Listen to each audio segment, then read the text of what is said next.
두려움 속 진짜 왕을 기대하라 라는 제목으로 말씀 선포하도록 하겠습니다. 여러분, 최근 대한민국 시민들을 혼란스럽게 했던 한 경고음이 있었습니다.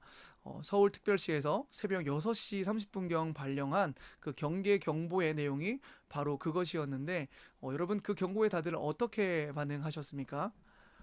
세계에 얼마 남지 않은 분단 국가 중 하나인 한국에 사는 우리들이기에 행여 북한과 전쟁이 다시 시작된 것은 아닌가 하는 염려가 많은 이들의 마음을 졸이게 하였고, 또 어떤 분들은 실제로 짐을 싸서 대피하셨다는 이야기도 제가 들었던 것 같습니다. 우리나라는 아직까지는 공식적으로는 전쟁이 끝난 국가가 아니기에 언제든 전쟁이 다시 재개될 수 있다는 두려움이 이번 경계 경보를 통해서 많은 이들에게 떠올랐기 때문이겠지요. 이러한 두려움은요, 사사시대를 지난 이스라엘 백성들에게도 뼛속 깊숙이 새겨져 있었습니다. 우리가 흔히 사사 사이클이라 말할 수 있는 이스라엘 백성들의 배도, 그리고 하나님의 진노, 백성의 회개, 그리고 사사를 보내셔서 구원하심, 그리고 다시 시작되는 우상숭배로 인한 하나님의 진노로 인한 미디안과 블레셋과 같은 이방 나라와의 끝없는 전쟁을 지나며 이스라엘 백성들에게는 진정 전쟁의 피로가 가득했을 것입니다. 사실상 마지막 사사라 할 수 있는 사무엘도 나이가 들어 늙었고, 그런 사무엘 대신해서 사사로 세워진 사무엘의 두 아들들 요엘과 아비야는 하나님의 뜻을 따랐던 사무엘과는 다르게 하나님의 뜻보다는 자신의 이익에 더 큰 관심을 두었는데, 이들은 판결에 앞서서 뇌물을 받기에 이르릅니다. 이를 보며 사무엘이 죽으면 다시 끝없는 전쟁이 시작될지도 모른다는 두려움에 이스라엘 백성들은 사무엘에게 왕을 요구하기에 이르렀습니다. 사무엘은 분명 이스라엘의 진짜 왕이신 하나님을 의지함을 말하지만, 전쟁의 두려움 앞에서 이스라엘 백성들은 어쩌면 그들의 생각에 더욱 합리적인 세상의 여느 나라와 같이 그들에게 안정을 줄 수 있는 왕을 원했고, 하나님께서는 그들의 요구를 들어주시면서 왕정 제도를 허락해 주셨습니다. 그래서 기름 부음 받은 이스라엘의 첫 번째 왕이 누구입니까? 바로 사울입니다. 여러분, 사울은 분명 뛰어난 왕이었습니다. 누가 봐도 왕의 풍채를 가지고 있었고, 암몬과 블레셋, 아말렉과의 전투에서 승리하면서 이스라엘 백성들이 원하는 승리하는 왕의 모습을 보이기도 했습니다. 하지만 이어지는 승리와 이스라엘 백성들의 인기를 맛본 사울은 결국 아말렉을 완전히 멸망시키라고 하신 하나님 말씀에 불순종하기에 이르릅니다. 이후 사무엘상에 그려진 이스라엘의 초대왕 사울의 모습은 비참하기 정말 짝이 없습니다. 하나님께서는 사무엘 선지자를 보내셔서 사울을 왕으로 세우신 것을 후회하신다고 말씀하십니다. 또 하나님께서 보내신 나쁜 영이 사울을 괴로움에 사로잡히게 만들었습니다. 그리고 이러한 사울을 왕으로 둔 이스라엘 백성들에게 펼쳐진 다음 장면은 블레셋과의 전쟁입니다. 그리고 이 전쟁에서 우리가 이미 너무나도 익숙하게 알고 있는 골리앗이 이때 블레셋의 장수로 등장하게 되어집니다. 여러분, 이 장면은 분명 이스라엘 백성들이 가장 두려워했던 장면입니다. 이스라엘 백성들은 이러한 전쟁의 두려움의 순간에서 자신들을 구원해낼 지도자가 필요했기에 왕을 요구했던 것이고, 두려움의 대피척으로 세워진 것이 바로 사울 왕이었던 것입니다.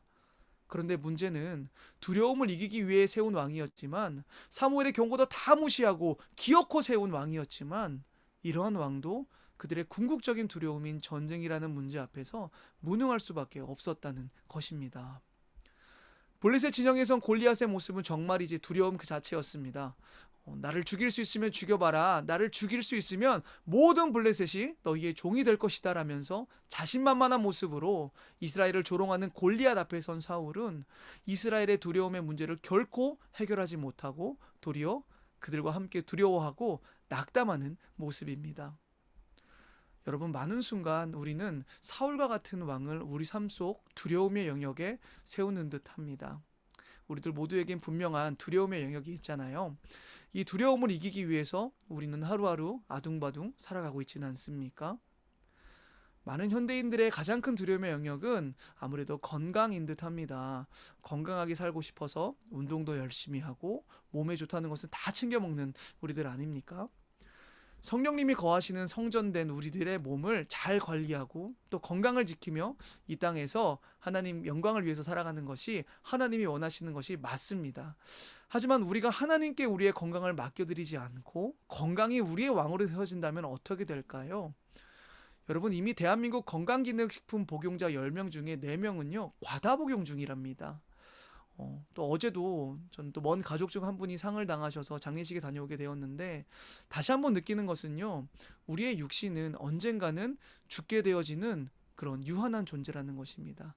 아무리 우리가 몸에 좋다는 것을 먹고 아무리 우리가 몸에 좋은 운동을 많이 해도 우리는 결국 죽음을 당할 수밖에 없는 그런 연약한 존재라는 것입니다.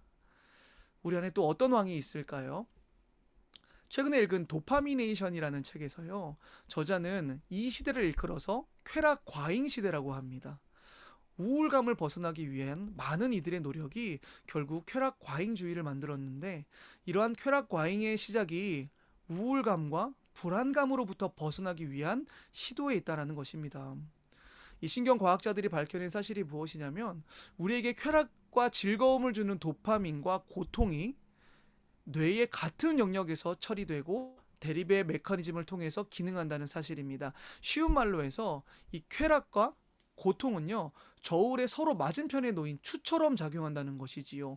그래서 이 고통과 쾌락이 작용하는 방식이 무엇이냐면, 마치 중간에 지렛대 받침이 있는 저울과 같이 우리가 쾌락을 경험할 때 한쪽으로 기울어진 이 저울을 다시 수평 상태로 맞추기 위해서, 저울이 쾌락적으로 기울어질 때마다 고통, 즉 우울과 불안을 일으키는 문제는 1의 쾌락을 수평화하기 위해서 2의 우울과 불안을 만들어낸다고 합니다.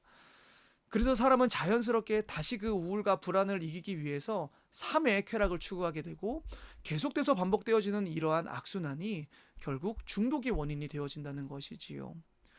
나를 불안과 우울로부터 지키기 위해서 세운 이 쾌락이라는 왕이요, 결국 우리 안에 더욱더 큰 우울과 불안을 가져오고, 결국 이후에는 무엇으로도 즐거움을 느끼지 못하는 쾌락 불감증에 이를 수 있다라고 이 도파미네이션 책을 쓴 저자는 경고합니다. 여러분, 우리의 생각으로 우리의 필요에 의해서 세워진 왕들은 실패하기 마련입니다. 세상의 그 어떠한 왕들도 두려움으로부터 우리를 지켜낼 수 없고, 오히려 골리앗 앞에 선 사울과 같이 더욱 큰 두려움과 낙심을 남기기 마련입니다. 여러분, 그렇다면 우리는 두려움의 순간에 어떻게 해야 할까요?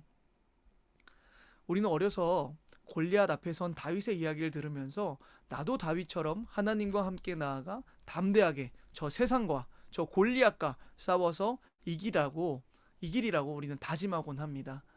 내가 다윗이 돼야지라고 우리는 결심하고는 그렇게 나아갑니다. 하지만 중요한 사실은요, 우리는 우리의 힘으로는 절대로 승리할 수 없는 연약한 존재라는 것입니다. 우리 안에 남아있는 죄의 본성은 여전히 우리로 하여금 하나님을 망각하게 하고, 우리 손에 쥐어주신 그 조약돌을 던져보지도 못하고 다시 두려움 앞에 좌절하게 만든다는 것입니다. 이러한 순간에 복음이 무엇입니까? 참된 다윗이신 예수님께서 이 땅에 오셔서 우리를 대신하셔서 싸우시고 또 승리하셨다는 것입니다.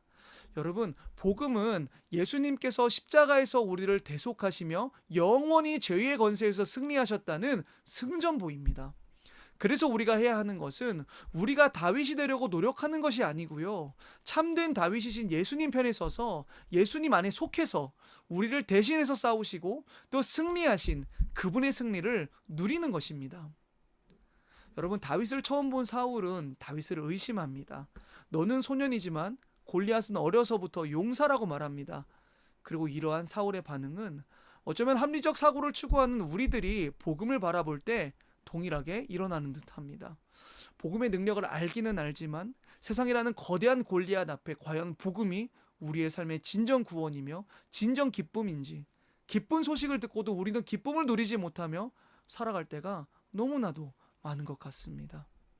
하지만 여러분, 복음이 가진 힘은요, 우리의 상상을 초월합니다. 우리의 신분을 완전히 바꾸어 놓고요, 우리가 세상을 바라보는 관점과 우리의 가치관, 우리의 생활 양식, 우리의 문화, 우리의 모든 정체성을 완전히 바꿔 놓습니다.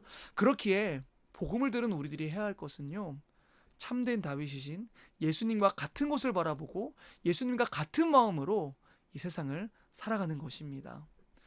여러분 시편 131편 1절에서 3절에서 다윗은 이렇게 고백합니다.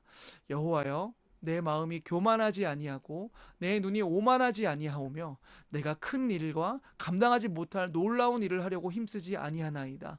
실로 내가 내 영혼으로 고요하고 평온하게 하기를 젖된 아이가 그의 어머니 품에 있음 같게 하였나니 내 영혼이 젖된 아이와 같도다. 이스라엘아 지금부터 영원까지 여호와를 바랄지어다. 여호와를 바랄지어다. 여러분 진정한 승리를 원하십니까? 내 마음이 교만하지 아니하고 내 눈이 오만하지 아니하며 내가 큰 일과 감당하지 못할 놀라운 일을 하려고 힘쓰지 않겠다는 그 다윗의 고백을 기억하시기를 소망합니다. 그리고 그 고백이 우리의 고백이 되어지기를 이 시간 소망합니다. 이스라엘아 지금부터 영원까지 여호와를 바랄지어다 고백하는 그 다윗의 고백이 무엇입니까? 이미 하나님께서 승리하셨다는 것입니다. 그러기에 두려움에 못 이겨 또 다른 왕을 세우는 것이 아니고 영원한 승리자 되신 하나님을 바라라는 것입니다. 사랑하는 성도 여러분, 우리 주님 승리하셨습니다. 그래서 우리의 삶은 더 이상 성공에 대한 갈망과 실패에 대한 두려움에 기초하는 것이 아니고 모든 것을 승리하신 우리의 진짜 왕 하나님을 바라보는 곳에서 기초하는 것입니다.